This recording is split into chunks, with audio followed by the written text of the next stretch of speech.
नमः शिवाय नमः शिवाय मामा नमः शिवाय नमः शिवाय बाळू मामा नमः शिवाय मामा नमः शिवाय बाळू मामा नमः शिवाय बाळू मामा नमः शिवाय बाळू मामा नमः शिवाय नमः शिवाय नमः शिवाय महाराज नमः शिवाय नमः शिवाय नमः शिवाय मोळे महाराज नमः शिवाय नमः शिवाय नमः शिवाय हलसिद्धनाथा नमः शिवाय नमः शिवाय नमः शिवाय हलसिद्धनाथा नमः शिवाय नमः शिवाय नमः शिवाय मेघे माऊली नमः शिवाय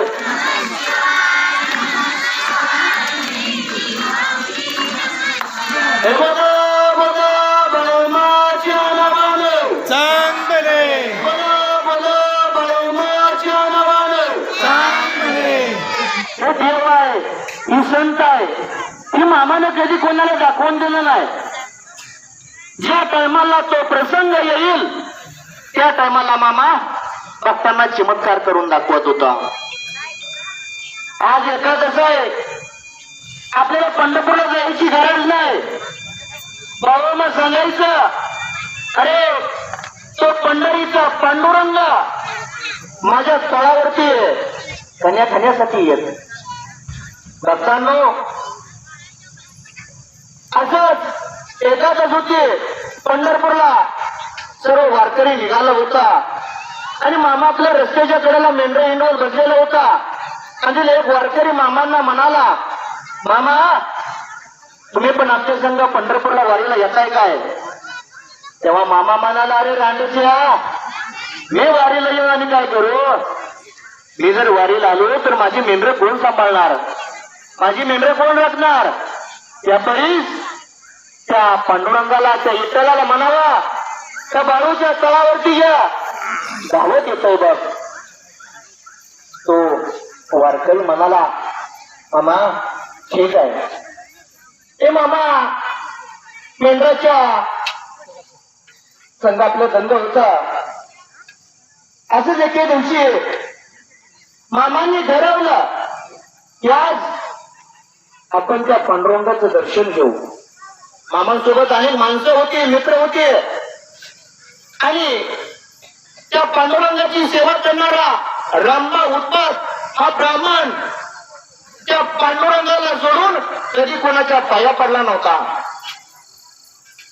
मामांसोबत जी काय माणसं होते ती माणसं ही पंढरपूरला आली. मामा त्या मंदिराच्या बाहेर उभा होत. मामानं त्या मूर्तीकडे पाहिलं की ती पंढरीचा पांडुरंग साक्षात पांडुरंगाने काय केलं. जी ब्राह्मण होता रामबा उत्पात ही ब्राह्मण त्या पांडुरंगाची सेवा करणारा. ज्या टायमाला ही बाळोमा आपल्या भेटीला आलाय अशा पांडुरंगाने दृश्य पाहिलं. साक्षात पंढरीचा पांडुरंग इटावरनं खाली उतरला आणि त्या रामबा उत्पादाचं रूप त्या पांडुरंगाने घेतला आणि मामांच्या चरणावर लोटांगण घातलं. दोन ब्राह्मण होते. जी खरा रामबा उत्पाद होता ती 10 मिनिटं उशिरा आला. पांडुरंगानं त्या रामबा उत्पादाचं रूप घेतलेला होता. मामांच्या चरणावरती लोटांगण घातलं. मामांना सरकारनं दंडवत घातला. पाया पडून पांडुरंग आपल्या जागेवरती निघून गेला. आणि जो खरा ब्राह्मण होता रामबा उत्पाद या आला. आल्यानंतर मामांना म्हणाला मामा अहो जरा मला यायला जरा थोडा उशीर झाला. आणि दुसरा एक ब्राह्मण होता. ती ब्राह्मण म्हणला अहो रामबा उत्पाद तुम्ही आता तर आला आणि त्या ब्राह्मणाच्या चरणावर लोटांगण घेतलं पाया पडला आणि आम्हाला तुम्ही तर सांगताय काय की जरा मला यायला उशीर झाला. तेव्हा ही खरोखरची रामबा उत्पाद होता. त्यानं मामाकडे बघितलं, त्या पांडुरंगाकडे बघितलं आणि मामांना बोलू लागला, मामा अहो साक्षात पांडुरंग तर तुमच्या भेटीला आला नाही ना माझ्यासारख्या त्या पामाराचं रूप घेऊन. तर खरोखर दृश्य पाहिलं तर ती पंढरीचा पांडुरंग रूप बदलून मामांच्या दर्शनासाठी येत. ते मामांची ताकद आहे भक्तांना.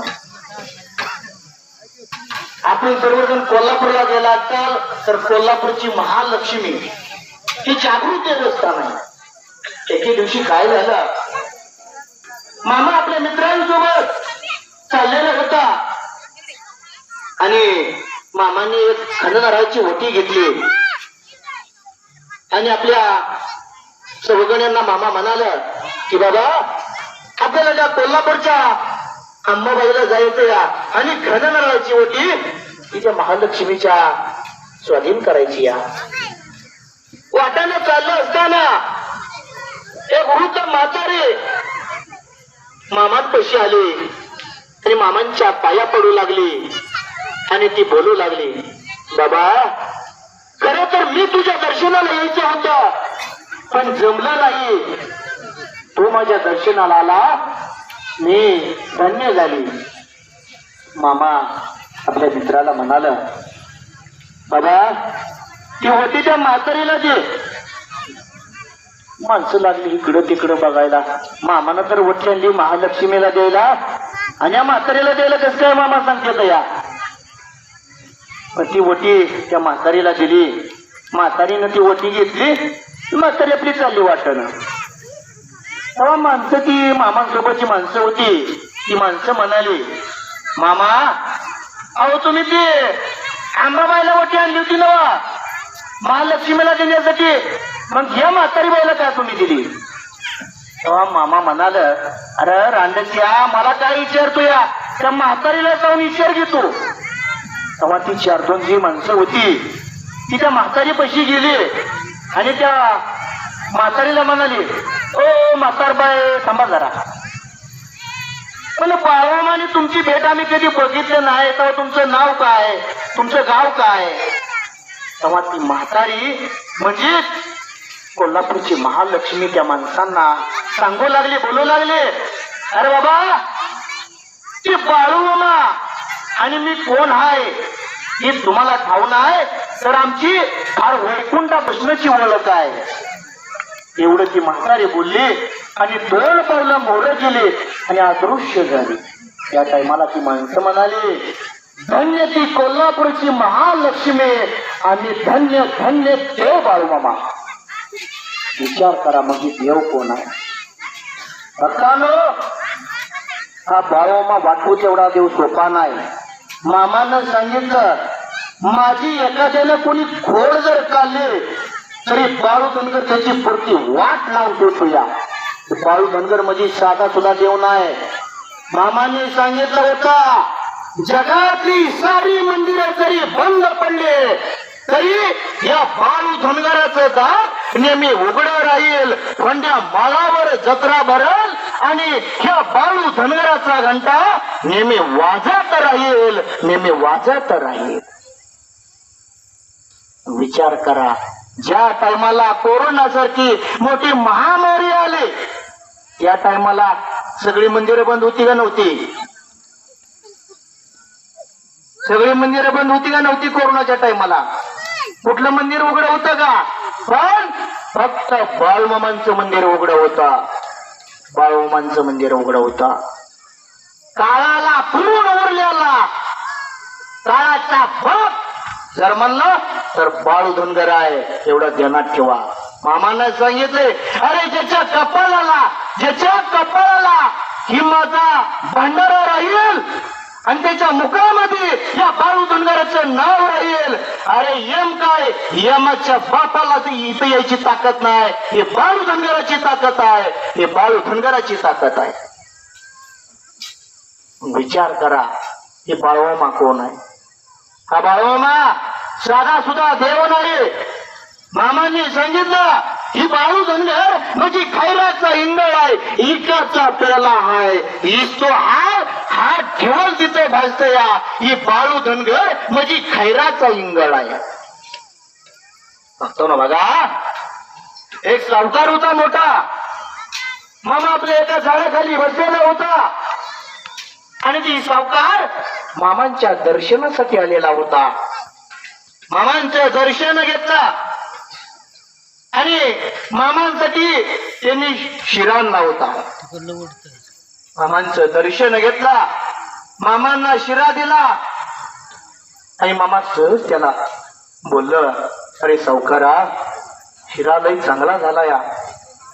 तेव्हा मामा म्हणाल, अरे सावकारा, शिरा लई चांगला झालाय. तेव्हा तो सावकार म्हणाला, मामा अहो 1 नंबरचे तुपात बनवलंय म्हणल्यावर चांगलं होणारच की. मामा आणखी त्याला म्हणाल, अरे सावकारा, शिरा लई चांगला झालाय. तेव्हा तो सावकार हसू लागला आणि म्हणाला, मामा 1 नंबरच्या तुपात बनवलाय. मामा हे त्रिकाळनी संत होते, कोण खरं बोलतोय कोण खोटं बोलतोय, कोणी काय केलं या दिवसभरची तुम्ही करताय ही मामाला सांगायची गरज नाही. मामाला सर्व अंतर्ज्ञानाने समजत आहे. मामांनी सांगितलं की तुम्ही जी दिवसभर केलेला आहे ती संध्याकाळी माझ्या डायरीला बार आहे. मामाने त्या डब्याचा टोपण लावला आणि मामाने आपली तोंडामध्ये बिडी धरली आणि खिशामध्ये सहज हात घातला. तर काय चमत्कार, जो सावकार होता त्याच्या खिशामध्ये आग लागली. मामा त्याला बोलू लागला, अरे सावकारा, या बाळू धनगरानं तोंडामध्ये बिडी धरली, अजून काडी लावली नाही, तोवर तुझ्या खिशामध्ये आग कशी काय लागली. तेव्हा मामा त्याला बोलू लागलं, अरे सावकारा, ही बाळू धनगर साधा सुद्धा धनगर नाही, हा बाळू धनगर म्हणजे खैराचा इंगळ आहे, इकाचा पेला आहे. अरे रांडाच्या सध्या तेलात शिरा बनवतो आणि 1 नंबरच्या तुपात म्हणून सांगतोस का की बाळू धनगर म्हणजे समजलाच कोणतो. मला फसवणाऱ्याला, मला बुडवणाऱ्याला आधी फळाला करते, मग शेंड्याला आणि शेवटी बुडक्याला करते. बाप, ही बाळू धनगर म्हणजे खैराचा इंगळ, मला फसवणाऱ्याच्या माग इकडे म्हणून लागतंय. बाप, ध्यानात ठेव, ध्यानात ठेव. विचार करा, ही बाळूमा कोण आहे? ही बाळूमा तुम्हाला देत आलेला देव आहे, तुमचं घेत आलेला देव नाही. मामानं सांगितलं, अरे तुला जर माझी वारी करायची ना तर मोह माया अहंकाराचा वारा घरी ठेव, तेव्हा तुला त्या बाळू धनगराची वारी घडल. बघ, तू माझ्या दर्शनासाठी आलाय नवा, माझी वारी करण्यासाठी आलाय नवा, तर एक काम कर, त्या दानपेटी तुला 10 रुपये टाकू वाटलं तर टाक, मला नारळ फोडू वाटलं तर फोड. तुझी जर इच्छा नाही झाली ना तर मला तू 10 रुपये सुद्धा टाकू नको, मला तू नारळ सुद्धा फोडू नको. अंतकरणापासून माझ्या तळावरती या, कमी अंमलीचा प्रसाद घे, तुझ्या पाठीमागचा काळ नाहीसा करून टाकेन, तवाच बाळू धनगर जगात नाव सांगेन, तवाच बाळू धनगर जगात नाव सांगेन. माणसाला कुठल्याही प्रकारचा आजार असू द्या, माणसावर कुठल्याही प्रकारचं संकट असू द्या, फक्त अंतकरणापासून बाळूमांना आवाज द्या. मामानं सांगितलं, या अंतकरणापासून फक्त या बाळू धनगराला हाक मारा. ही बाळू धनगर तुमच्या पायाच्या टाचखाली उभा आहे, तुमच्या पायाच्या टाचखाली उभा आहे. बाळूमा जे वाटतो तेवढा सोपा नाही. हा बाळूमा साक्षात ब्रह्मांड नायक आहे. या पृथ्वी तलावर मामानं अवतार घेतला जगाच्या कल्याणासाठी. आपण भाग्यवान संगीत मंदिर झाले, जगाच्या कल्याणासाठी मामानं जन्म घेतला. आज या गावामध्ये, संघवी गावामध्ये हे मामांचं मंदिर झालं. खरं तर आपण पुण्यवंत नशीबवान आहे म्हणायला काही हरकत नाही. आज आपल्याला आदमापूरला जायला भेटत नाही, पण त्या मंदिरावरती आल्यानंतर आपल्याला मामांचा प्रसाद भेटतो, मामांची आरती भेटते. नवा तर त्या बाळू मामांचा ही भंडारा जे आहे ते आपल्या कपाळाला लावायला मिळतो. हे जे इतके मोठे भाग्य कुठलंच नाही. त्या मामांचा भंडारा सुद्धा कपाळाला लिहायला मिळायला कितीतरी पुण्य करावं लागतं. ही आरती ऐकायला, ही आरती मिळायला कितीतरी पुण्य करावं लागतं. तेव्हा ती आपल्याला प्राप्त होतं. साधं सुद्धा नाही. मामांचं चरित्र, मामांचं जीवन चरित्र असं आहे की दिवस आणि रात्र जर सांगायचं म्हणलं तर मामांचं जीवन चरित्र कधी संपणार नाही. मामा ही देव वाटतो तेवढा सोपा नाही. जी मामांच्या दरबारामध्ये चोरी करायला आलती ती मामांचं निश्चिम भक्त झालेली आहे. ती मामा हयात असताना मंदिर बांधले ते. मामा ज्या टायमाला हयात होता त्या टायमाला मामांचं पहिलं मंदिर झालं ते बाळाप्पा बागडे नावाच्या चोरट्यानं मंदिर बांधलेलं आहे. तुम्ही म्हणता ती कसं काय? बाळाप्पा बागडी हा अट्टील चोरी करणारा चोरट्या होता. त्याच्या बरोबर 10-12 त्याची गँग म्हणतो. त्याची गँग, एक मित्र कंपनी होती अट्टील चोरी करणारी. आजपर्यंत त्यांनी जोपर्यंत दरोडा त्यांनी टाकला अयशस्वी म्हणून त्याचा दरोडा कधी झालेला नाही. प्रत्येक दरोडा ही यशस्वी झालेला आहे. मग त्या बाळाप्पा बागड्याच्या ध्यानात आलं की बाळू धनगर लय मोठा धनगर आहे. त्याच्यापाशी खंडीवर मेंढरा येते, बायकांच्या अंगावरती दागिना आहे. जर आपण जर ही चोरी जर यशस्वी केली तर प्रत्येक जणाच्या घरावरती सोन्याची खापरं होतील. तीन चोरी करणारा मोडक्या बाळाप्पा बागडी. त्याच्या जवळ किती होती? 12 माणसं होती. मग यांनी काय केलं? रात्रीच चोरी करायला ठरवलं. एक बाबळीचं झाड होतं, त्या झाडापासून सुरुवात केली. एक जण म्हणला तू कात्या घे, एक जण म्हणला तू कोराड घे. काय म्हणला? एक धनगर आहे म्हणला, एका काठीमध्ये आडवं करू म्हणला. मेंढर घेऊन जाऊ म्हणला, आपलं दागिनं पिगिनं घेऊन जाऊ. काय करतोय म्हणला धनगर तवा. मग यांनी काय केलं? ठरवलं चोरी करायची. बाळू मैत्री कल्याणी संत होत, जगाचा बाप माझी बाळू धनगर आहे, त्याला सांगायची गरज नव्हती. मामा झोपलेला होता. झोपलेला मामा ताड त्यांना उठला आणि मामांच्या हातामध्ये एक काठी होती. ती मामाने काठी हातामध्ये घेतली आणि काठी मोर ढकलायचं, नंतर पाठीमागं ढकलायचं. जी चोर होती काठी मोर सरली की ती मोर पळायची, मागे घेतली की मागे पळायची. रातभर पळते ती या पाठ झाली, कोंबड्यानं बाग दिली. दिवस उगवायला लागला पण मामांचा तळ काय गावला नाही.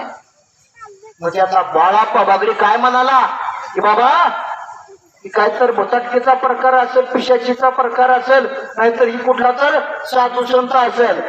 आजपर्यंत एवढ्या मी चोऱ्या केल्या पण ही अयशस्वी ठरलेली पहिली चोरी आहे. तेव्हा ही कोण आहे महापुरुष याचा आपण पाणी धरलं पाहिजे. सकाळपारी दिवस उगवला. मामा तंबूच्या उजव्या बाजूला बसलेला होता आणि 10-12 जण आल्यानंतर मामांचं दर्शन घेतलं. ते बाळाप्पा बोलायच्या मामांच्या तोंडून वाक्य बाहेर निघू लागले. अरे बाळाप्पा रातभर पळून थकलं काय? तेव्हा बाळाप्पा बागडी म्हणाला मामा वाटनं चकवा दिला. तेव्हा मामा त्याला म्हणला अरे रांडच्या बाळाप्पा वाटेनं चकवा दिला म्हणतोय. अरे बाळू धनगर आई बाळू धनगर, त्या बाळू धनगराला सांगायची गरज नाही. आणि तू सांगतोस का वाटेनं चकवा दिला? अरे वाटमारी करणाऱ्याची हे बाळू धनगर पुरती वाट लावून टाकतो या. तू सांगतोस का वाटेनं चकवा दिला? तेव्हा ते बाळाप्पा बागडे मामांच्या चरणावरती लोळू लागला, मामांची माफी मागू लागला. मामा आमच्या हातनं चूक झाले, आयुष्यात इथून पुढे कधी चोरीमारी करणार नाही. मामाने सांगितलं लेका बाळाप्पा आटपतोय. तू चांगला माणूस आहे, हे वाटमारी करायचं बंद कर. मंदिर बांधलं तेवढं पण क्लोज कर. 150 रुपये दिलं मामा. आणि मामांना शरण आला, आपली व्यथा सांगू लागला. मामाने आपला वटव्यातील भंडारा काढला आणि त्या बाळाप्पा बागड्याला लावला. बाळाप्पा बागडी धन्य झाला. आणि मामाने काय केलं, आपल्या जवळचं 150 रुपये घेतलं आणि त्या बाळाप्पा बागड्याला दिलं. बाळाप्पा बागड्याला मामाने सांगितलं, बाळाप्पा तुझ्या गावामध्ये एखाद्या गावदेवाचं मंदिर बांध. तेव्हा बाळाप्पा बागडी म्हणाला, देवा जन्मल्यापासून चोरी मारी करणं हा माझा धंदा आहे. आजपासून कधी देव बघितला नाही, कुठला संत बघितला नाही. देवा आजपासून माझा देव तर फक्त तू बाळू. ज्या टायमाला मामा ह्यात होतं त्या टायमाला पहिलं मंदिर बांधलं ते बाळाप्पा बागडेना. ही मामाची ताकद आहे. तुमचं कुठलंही संकट असू द्या, कुठलंही काम असू द्या, अंतकरणापासून फक्त त्या भगवंताची सेवा करा. मामाने सांगितलं, या केली करशील सेवा तर खाशीला मेवा, करशील चाकरी तर खाशीला भाकरी, आणि माझी विटंबना करशीला तर मातीत मिसळून जाशीला. मी जळी जळी काकी पाशानी हाय. बाळोमाच्या नावानं